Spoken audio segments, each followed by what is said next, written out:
اے چادر میں لپٹنے والے، اٹھو، اب خبردار کرنے لگو اور اپنے پروردگار کی بڑائی بیان کرو، اور اپنے کپڑے پاک رکھو، اور شرک کی گندگی سے تو الگ ہی رہو، اور اس نیت سے احسان نہ کرو کہ اس سے زیادہ کے خواہاں ہو، اور اپنے پروردگار کی خاطر صبر کرتے رہو۔ پھر جب سور پھونکا جائے گا تو وہ دن مشکل کا دن ہوگا، یعنی کافروں پر آسان نہ ہوگا۔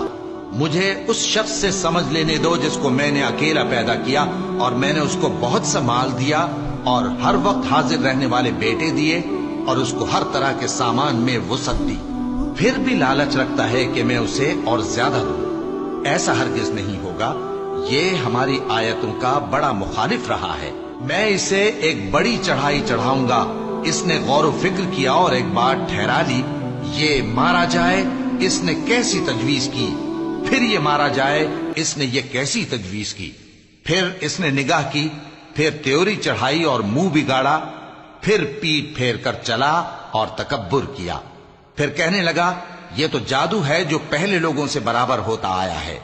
پھر بولا یہ اللہ کا کلام نہیں بلکہ بشر کا کلام ہے، میں ان قریب اس کو سقر میں داخل کروں گا